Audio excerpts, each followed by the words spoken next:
আমি সুদীপ্তা, এভি নিউজে আপনাদের সকলকে স্বাগত। প্রথমেই চোখ রাখবো নিউজ হেডলাইন্সে।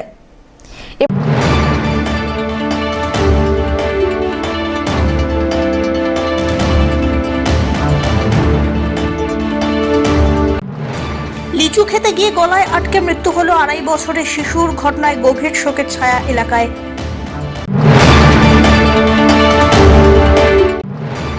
শক্তি বাড়িয়ে ধেয়ে আসছে রেমাল, নজিরবিহীন তৎপরতা প্রশাসনের। কোন পথে রেমাল?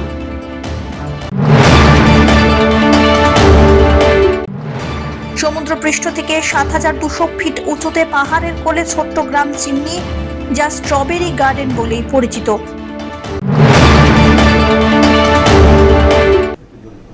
এবার আসছে বিস্তারিত সংবাদ। লিচু খেতে গিয়ে গলায় আটকে মৃত্যু হলো 2.5 বছরের শিশুর। এই ঘটনায় গভীর শোকের ছায়া এলাকায়। শনিবার বিকেলবেলায় রাজগঞ্জ ব্লকের মাঝিয়ালি গ্রাম পঞ্চায়েতের ডাঙ্গাপাড়া গ্রামের আলতাবুল রহমানের 2.5 বছরের শিশুপুত্র বাড়ির উঠোনে থাকা লিচু গাছের নিচে খেলতে যাওয়ার সময় গাছ থেকে একটি পাকা লিচু পড়তেই সঙ্গে সঙ্গে সেটি খুলে মুখে দিয়ে দেয়। সঙ্গে সঙ্গে সেটি গলায় আটকে গেলে পরিবারের লোকেরা তড়িঘড়ি তাকে ফুলবাড়ির এক বেসরকারি হাসপাতালে নিয়ে যান, কিন্তু সেখানেই ডাক্তাররা তাকে মৃত বলে ঘোষণা করে। এই ধরনের মর্মান্তিক ঘটনার খবর পেয়ে এলাকায় নামে গভীর শোকের ছায়া। রবিবার থেকে আলতাবুল রহমানের বাড়ির সামনে গ্রামের মানুষ ভিড় জমান। পরিবারের লোকেরা কান্নায় ভেঙে পড়েছেন। বিকাল 4:30 নাগাদ আমি তো শুয়েছিলাম, আমার বাচ্চাটা বেলে লিচু খাইছিল। আমার বাড়ির লিচু একটা পড়ে গেছিল মাটির মধ্যে। ওই লিচুটা কি ছিলে বাচ্চাটা মুখে দিছে, মুখে দেওয়ার পরে টুটিতে আটকায় গেছে, গলায় আটকায় গেছে। ঠিক আছে, আটকায় যাওয়ার পরে আমি উঠলাম, উঠে দেখতে কী হয়েছে, বলতেছে বাচ্চাটা এরকম হয়েছে, লিচু খাইছে, গলার মধ্যে আটকায় গেছে। তারপর কী করলাম, হসপিটালে নিয়ে গেলাম। হসপিটালে নিয়ে যাওয়ার সঙ্গে বাস স্পট হয়ে গেছে। আমার 2টা ছেলে রাস্তার মধ্যেই। 2.5 বছর, বড়টা 4.5 বছর, ছোটটা 2.5 বছর। ছোটটা ভেঙে পড়েছে, চিরদিনের জন্য বিদায় হয়ে গেছে। ডাক্তারের কাছে নিয়ে যাওয়ার ডাক্তারের নিয়ে সময় রাস্তার মধ্যে স্পট হয়ে গেছে। আগেও লিচু অনেক খায়, গত বছরও খাইছিল, 10-12 দিন থেকে খাচ্ছে, কিছু হয় নাই একদিনও। কালকে যে এরকম হবে আমরা ভাবতে পারি নাই, ধারণাও করতে পারি না এরকম হবে কালকে। আমার ছেলে, আমার লিচু খায় আমার ছেলে, কোনোবারও এরকম হয় নাই। বাড়িতেও আমি ছিলাম, শুয়েছিলাম। আজানের সময় হবে, মসজিদে যাব, তখন উঠলাম, উঠে দেখতেছি এরকম। রাজগঞ্জ থেকে সুস্মিতা চন্দ্রের রিপোর্ট, এভি নিউজ।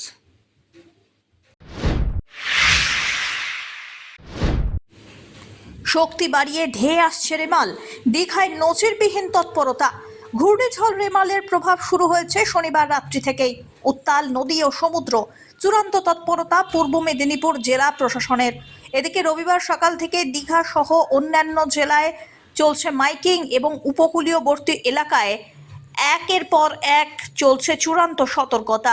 বছরের প্রথম ঘূর্ণিঝড়ে বিপর্যস্ত হতে পারে দক্ষিণবঙ্গ এবং উত্তর ও দক্ষিণ 24 পরগনায় জারি রয়েছে লাল সতর্কতা।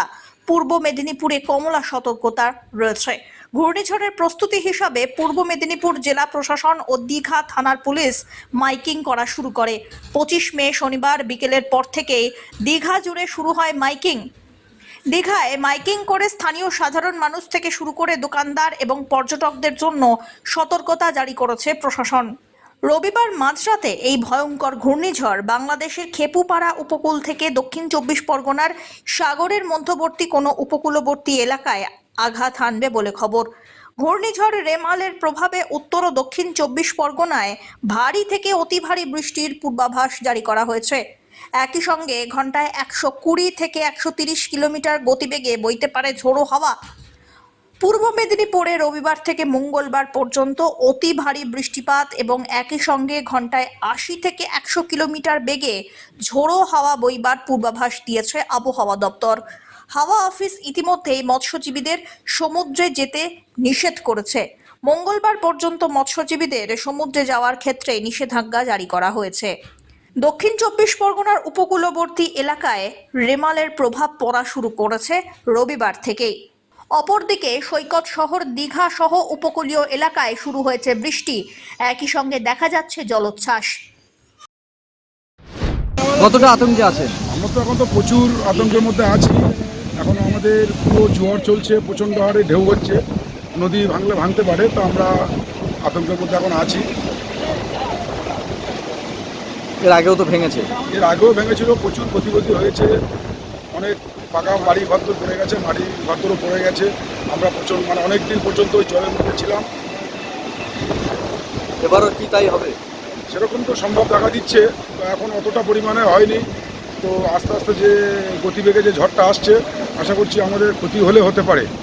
ঝড় হবে রাতে, কতটা আতঙ্কে আছেন? অনেক ভয়তে আমরা আছি। প্রশাসনের কোনো ব্যবস্থা নিয়েছে? না, কোনো ব্যবস্থা নেই। ভয়ে আছেন? হ্যাঁ, ভয় তো থাকবে। পরিবার পরিজন কোথায় এখন? সব করে।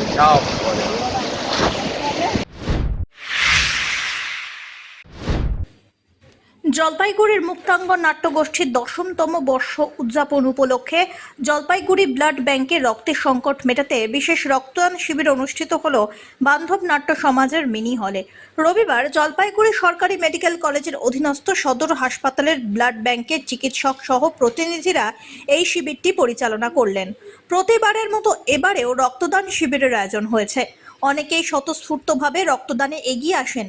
উদ্যোক্তাদের তরফ থেকে রক্তদাতাদের হাতে শংসাপত্র এবং চারা গাছ তুলে দেওয়া হয়। জলপাইগুড়ি মুক্তাঙ্গন নাট্যগোষ্ঠী 9 পেরিয়ে 10-এ পা দিয়েছে। সারা বছর ধরে অনেক কর্মসূচি নেওয়া হয়েছে অনুষ্ঠানের, তেমনি আজকে আমাদের ব্লাড ডোনেশন ক্যাম্প চলছে। আমাদের এখন অবধি 15 জন রক্ত দিয়েছে, আরও মানুষ দেবে। আমরা 5ই জুন বিশ্ব পরিবেশ দিবস উপলক্ষে আমরা গাছ বিতরণ করব। আজকেও আমরা যারা রক্ত দিয়েছে তাদের হাতে একটি করে গাছ তুলে দিয়েছি এবং গাছকে সন্তানের মতো লালন পালন করতে উদ্যোগ নিচ্ছি। বললাম এই সময় তো যে ব্লাড ব্যাংক একটা রক্তের থাকে, সংকট থাকে, কি বলবেন? এখন তো দিন তো হ্যাঁ, আমরা সারা বছর ব্যাপী শোনা যায় যে ব্লাড ব্যাংকের রক্তের সংকট, মুমূর্ষু রোগী রক্ত পায় না সময় মতো। এইরকম উদ্যোগ আমাদের প্রায়ই নিতে হবে, সকলকে নিতে হবে এবং প্রচুর মানুষকে এগিয়ে আসতে হবে, তাহলে আমরা এই সংকট থেকে মুক্ত হব। সব্যসাচী মজুমদারের রিপোর্ট, এভি নিউজ।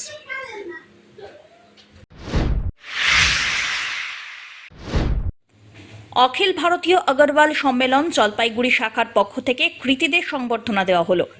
রবিবার বিকেলবেলায় কামারপাড়ার একটি ভবনে অনুষ্ঠানের আয়োজন করা হয়। কৃতী ছাত্রছাত্রীদের সঙ্গে প্রবীণদেরও সংবর্ধিত করা হয়। সম্মেলনের প্রেসিডেন্ট সুশীল কুমার সিংঘি জানিয়েছেন, এদিন অনুষ্ঠানে 10ম ও দ্বাদশ শ্রেণীর যে সমস্ত ছাত্রছাত্রীরা 90% নম্বর পেয়ে পাশ করেছে তাদেরকে সংবর্ধিত করা হলো। পাশাপাশি 25-26 জন বয়স্ক আছেন যাদের বয়স ইতিমধ্যেই 75 বছর অতিক্রম করেছে, তাদেরকেও বিশেষ সংবর্ধনা দেওয়া হয়। বয়স্ক সম্মানিতরা অনেক কিছু দিয়েছেন সমাজকে, তাদের সংবর্ধনা দিতে পেরে অত্যন্ত গর্বিত। আর আমরা আজকে বয়স যারা 75 বছরের উপরে তাদের প্রায় 25-26 জনকে সম্মানিত করতেছি। আর যারা 10 বা 12-এ 90% উপরে মার্কস পেয়েছে তাদেরও আমরা সম্মানিত করতেছি এবং এদের কঠোর প্রয়াস যারা বয়োবৃদ্ধ তাদের সম্মান দিয়ে তাদের আশীর্বাদ নেওয়া হচ্ছে এবং সমাজকে তারা জীবনে বহুত কিছু দিয়েছে, আমরা ওদের কিছু দিয়ে নিজেদের সম্মানিত বোধ করতেছি। আর যারা বাচ্চারা আছে ওরা খুব কঠোর পরিশ্রম করেছে, ওদের কঠোর পরিশ্রমের একটা রেজাল্ট স্বরূপ আমরা ওদের আজকে সম্মানিত করে নিজেরাই সম্মানিত বোধ করতেছি। এমনটাই জানালেন তিনি।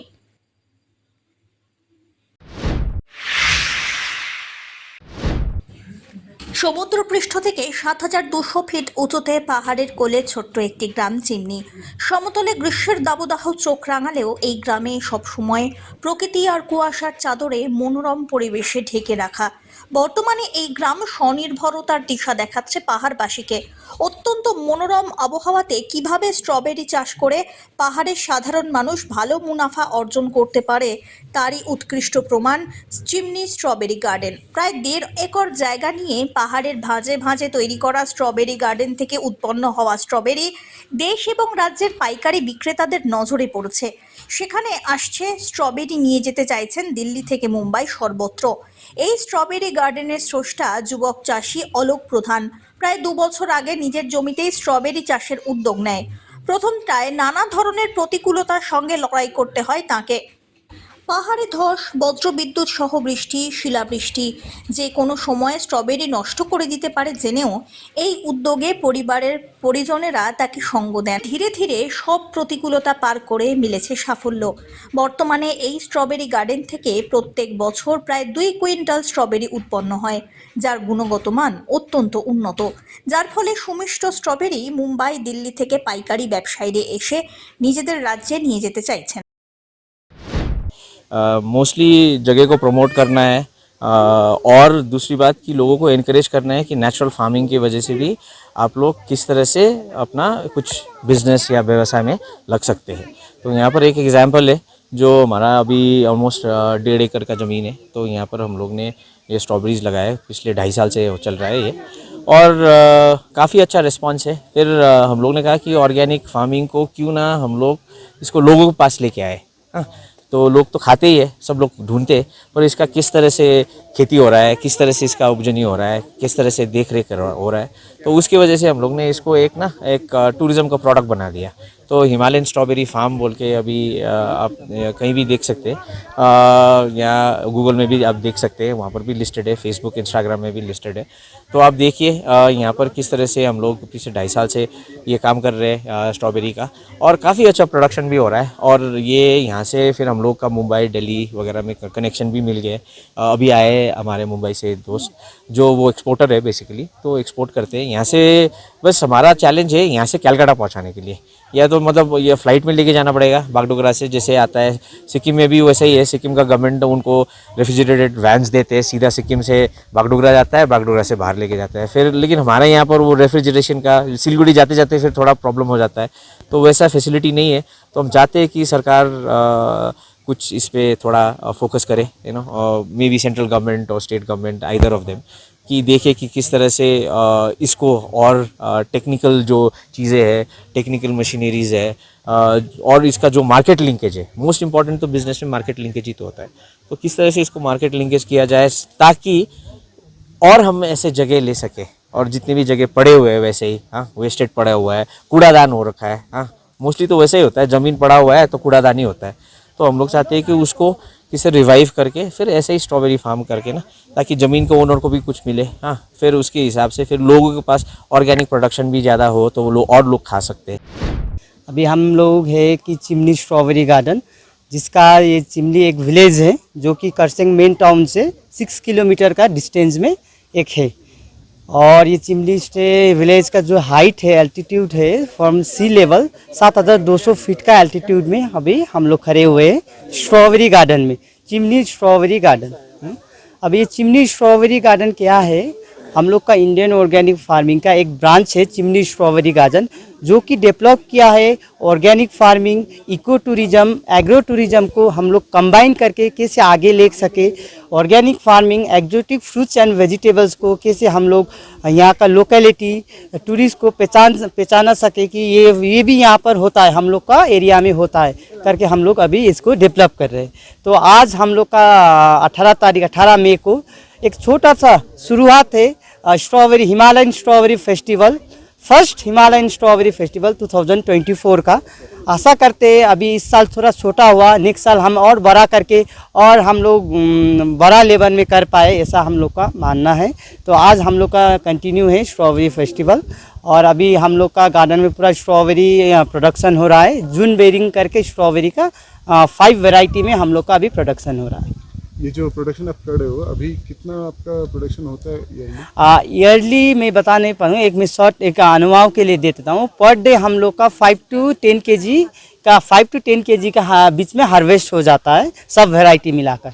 दूसरे स्टेट से देखे ट्रेडर्स यहाँ पे आए, तो ट्रेडर्स का भी इंटरेस्ट बढ़ रहा है, तो क्या? सर ऐसा है कि अभी हम लोग का जो चिमनी में टूरिज्म बढ़ रहा है, जिस हिसाब से बढ़ रहा है चिमनी का, जो चिमनी एक ऐसा जगह है, ऐसा इन्वायरमेंट है, मेन टाउन से एकदम पास में ऐसा इन्वायरमेंट मिलना हम लोग को अभी बाहर जाने से ढूंढना पड़ेगा। तो लेकिन ये एक गॉड ब्लेसिंग है हम लोग के लिए कि चिमनी में ऐसा अभी विलेज है।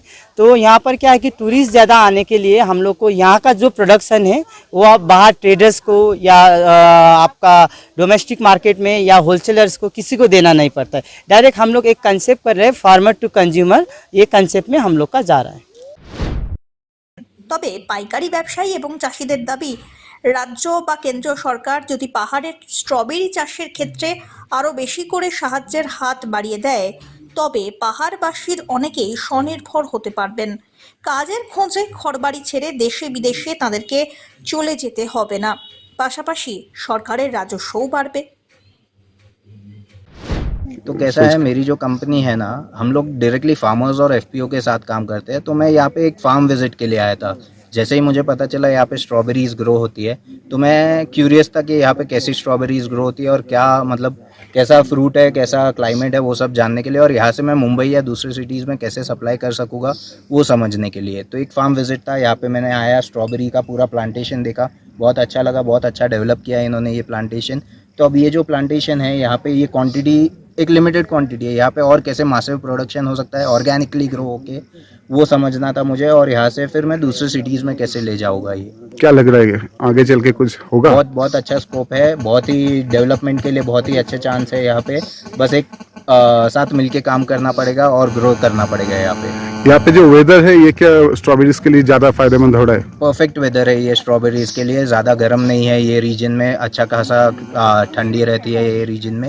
और जो सॉइल है यहाँ का वो भी बहुत न्यूट्रिशियस है, एकदम नेचुरल है। प्लस इन्होंने जो प्रैक्टिसेस यूज़ कर रहे हैं, पूरा ऑर्गेनिकली ग्रो कर रहे हैं, अपना खुद का ऑर्गेनिक फर्टिलाइजर बना रहे हैं, वो सब बहुत ही अच्छा है ये प्लांटेशन के लिए भी और ये रीजन के लिए। শেষ করবার আগে নিউজ হেডলাইন্স আরো একবার।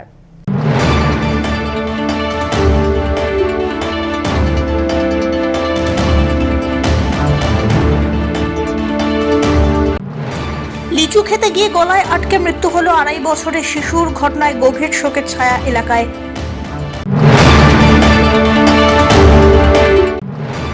শক্তি বাড়িয়ে ধেয়ে আসছে রেমাল, নজিরবিহীন তৎপরতা প্রশাসনের। কোন পথে রেমাল?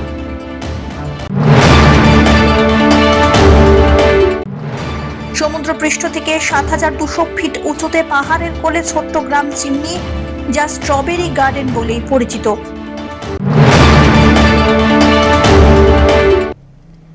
এখনকার মতো নিউজ এ পর্যন্তই। পরবর্তীতে আসছি আরো সংবাদ নিয়ে, দেখতে থাকুন আমার বিশেষ। নমস্কার।